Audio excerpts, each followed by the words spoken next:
I'm in the studio right now and I'm in between clients, so I'm just gonna make a quick video on how you can make $100,000 as an esthetician, step by step, so you can just copy me.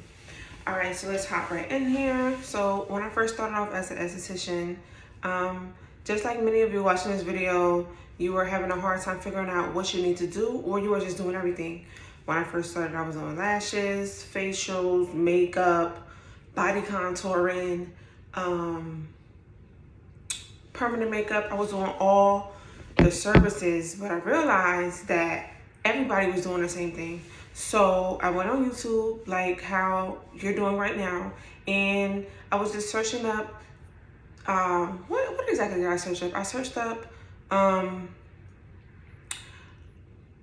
think it was like, unique services for estheticians or something like that. And sugaring came up. So if you don't know, sugaring is a form of hair removal that is done with an all natural ingredient. It's made with lemon water and sugar, and the application method is different.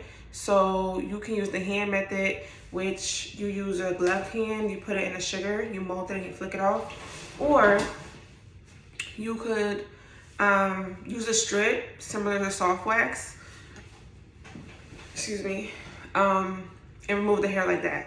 So I looked in my area and I realized that nobody was offering those services. So step one, you need to find a niche service that you can offer and provide. And then number two, I started to promote myself on social media, organically, like it was physically me posting every day, offering discounts and things like that.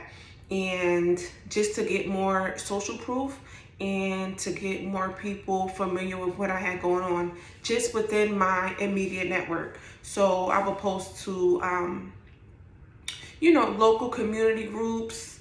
I would participate in events and be a vendor for, different events in the local area, which were not profitable for me at all. I lost money, but a lot of people got familiar with my brand a little bit, and that gave me a basis for me to get clients in, because the service was so unique and nobody didn't do it in my area. Even up until now, I couldn't get training on it. So basically I charged people like $20, $25 to practice. And it took me like 9 months to master sugaring hair removal. And I remember, it's a little bit off track, but I remember my first client took me 1 hour to do, like so freaking cringy. And she was also a fellow like beauty professional. I think she did like body contour or massage therapist or something like that. And when I tell you, she was absolutely quiet the entire time. I don't know if you do waxing. If you do waxing, you're familiar, like when you're in a room, you try to like make conversation depending on how the room is. After you read it, you try to make conversation to make things a little less awkward. And she did not say a thing because she was an absolute pain. So the whole time I'm doing it, the reason why I took so long was, one, that I wasn't an expert. I didn't know what I was doing.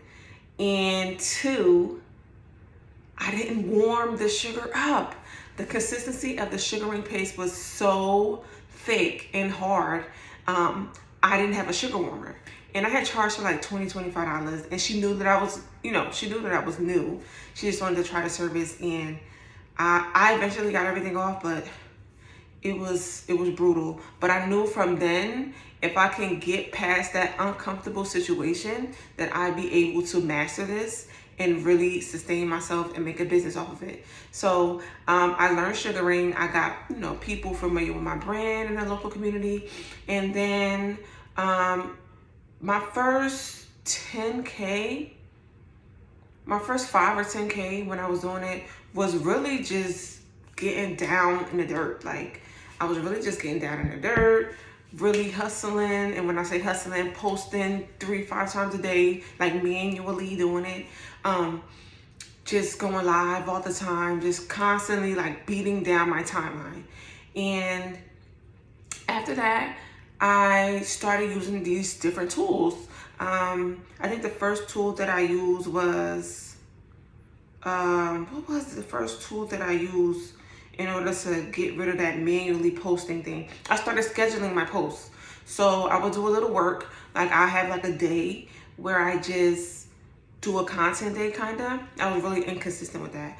I would do a content day and then I would just schedule all my posts out. Another recommendation, if you have like people local to you that do the same service, don't feel like you're in competition. Collaborate together. You guys can come up with ideas, have admin days together, create content. That's what I used to do with one of my friends, and that's what I currently do. We do content days where we just go together, go to the library and just bounce ideas off each other. And then I'll plan it out. So that took a little less of the manual work out. And then I will focus more on getting clients in the door. My first 12K month that I did, which led me to having 6 figures in a year, I actually had a small team. I had hired my cousin and this a girl that I knew briefly in passing, and I had also utilized this tool which got me like a whole bunch of reviews on Google, which boosts my credibility in the neighborhood. So a lot of people would like come like, oh my God, you got so many good reviews and things like that. It was called Referizer, that's what it was called. And basically it's a tool that increases your reputation online. So basically they collect reviews from your past clients. They help promote reviews as you get new clients, so other people can find you when you're searching reviews on Google. So even you, when you're going to a new restaurant, when you're trying a new service, or even if you're when you're looking for something new and you're about to pay some money, you want to see what other people are saying about that product or service. So that boosts my credibility even more. So more people started following me from Google. So I hit my first 12K month, which led me to my first 100K year, using tools like Referizer, scheduling posts, and things like that. But I say that to say, hitting your first 100K month is really just a numbers game. So to be simple, you want to choose the service that you do the most out of. So let's say it's facials and you charge $100. You want to work your way backwards. So if you want to make 100K a year, you divide 100K divided by 12 months, and then you figure out whatever that number is, and after that you divide the monthly number that you have in that month by the service price that you charge for whatever service that's more popular. So $100,000 divided by 12, and whatever that number is, you divide that by 100, which will give you the amount of services that you need to do in that month. So based off of that number that you get, you want to figure out how many services you need to do in a week in order to hit that number for the month. After you hit that number in a week, that will ultimately give you the amount that you are looking to get. But you have to figure out a way to do that predictably. When you're inconsistent, you get inconsistent results.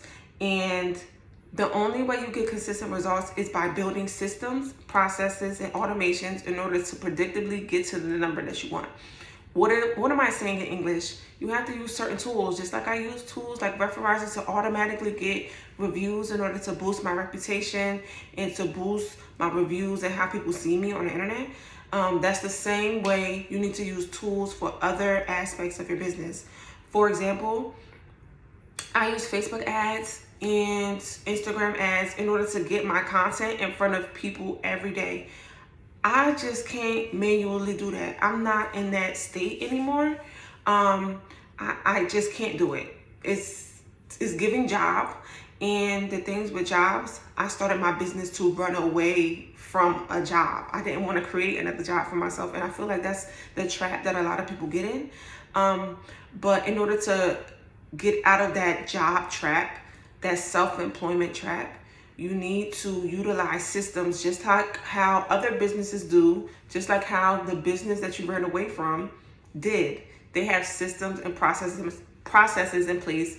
Therefore, you have to create systems and processes for your business in order for it to run effortlessly, predictably, and that you can reach the numbers that you really truly want to reach as an esthetician in business, right?